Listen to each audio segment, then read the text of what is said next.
Hello, students of 10th class.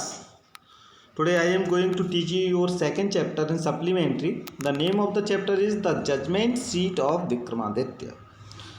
And the writer of this chapter is Sister Nivedita.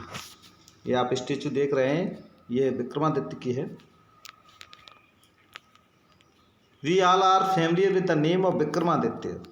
His reign has been a landmark in the history of our country. हम सभी family कहते परिचित, विक्रमादित्य के नाम से परिचित हैं. उसका शासन हमारे देश के इतिहास में बहुत ही महत्वपूर्ण स्थान रखता है. Although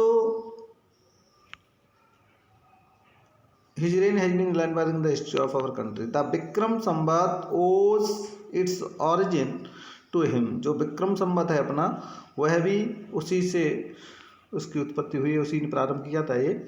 although his name is so famous, यद्यपि उसका नाम बहुत ही फेमस है हमारे इतिहास में.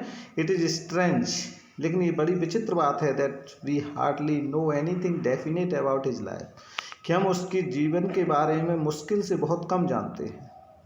There is one thing certain about him, लेकिन उसके बारे में एक चीज़ बिल्कुल निश्चित है. However he love justice and learning, और वो है कि वह अपने न्याय को, अपने ज्ञान को बहुत पसंद करते थे.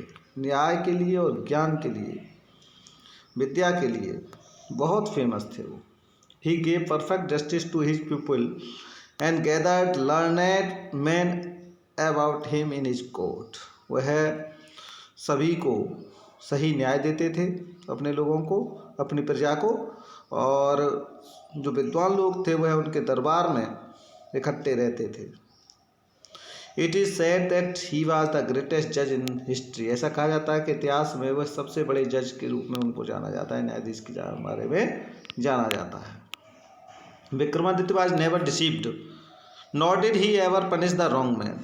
विक्रमादित्य को कभी धोखा नहीं दिया जा सका, और ना ही उन्होंने कभी गलत व्यक्ति को किसी को दंडित किया.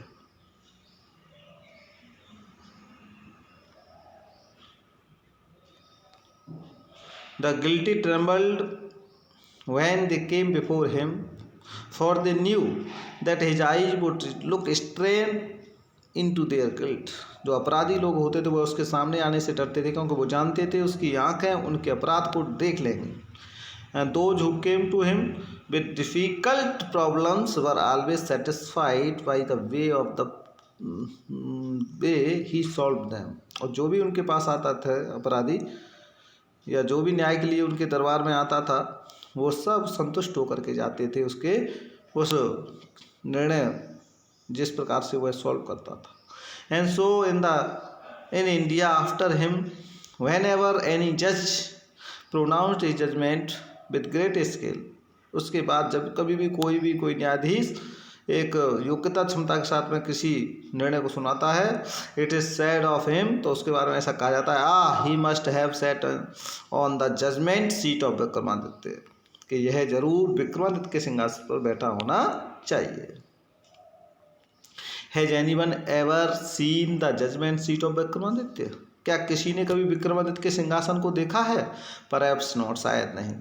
Because the seat does not exist any more, क्योंकि अब वह सिंहासन है नहीं. I am going to tell you how it disappeared. आपको मैं कहानी सुनाने जा रही हूँ कि यह सिंहासन किस प्रकार से गायब हो गया.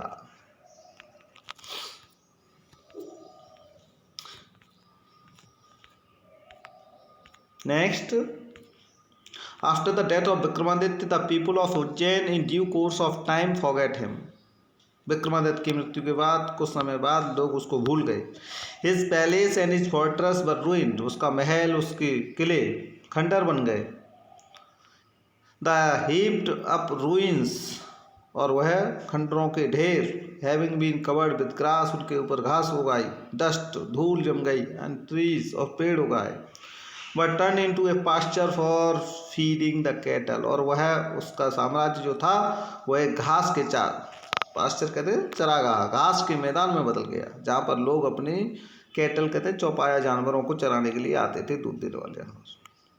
The village people use to send their cows out to these pasture to graze. वहाँ पर जो गांव के लोग बाग थे वह इन चरागाहों में अपने जानवरों को, अपनी गायों को चरने के लिए भेजते थे. Early in the morning, the cattle would go to the care of the shepherd boy. सुबह ही सुबह गांव के चरावाही लड़के जो गडरिया थे वह उनकी देखरेख में जानवर वहाँ आते थे and would not return till late in the evening, और देर शाम तक वो लौटते नहीं थे. When it was time to return, a shepherd boy would call out from the edge of the pasture. और जब लौटने का समय होता तो वह एक लड़का कोई घास के एक किनारे पर चिल्लाता था. And all the cattle along with their cows herd would gather around him. और सारी गायें उस ग्वाले के पास इकट्ठी हो जाती थी. And together they would turn homeward. और सारे लोग मिलकर के एक साथ घर की ओर लौटते थे. Such was the life of the shepherd boys in the village about Ujjain. इस प्रकार के उज्जैन के गांव के जो लोग थे वहाँ के शेफर्ड की जीवन था. शेफर्ड कहते गडरिया, चरावाहे, ग्वाला. There were many of them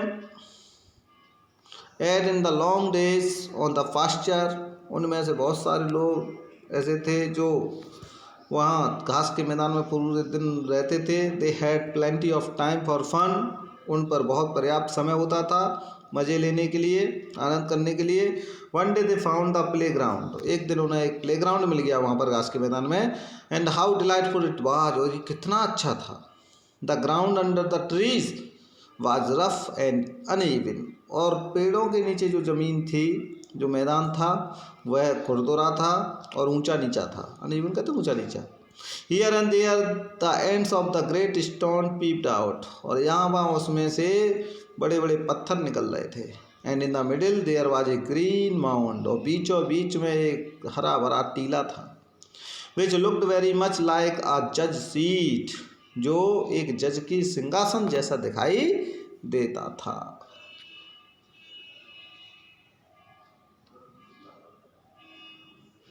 चलिए इससे आगे अगले के वीडियो में हम आपको यहाँ से आगे पढ़ाएंगे. Thank you.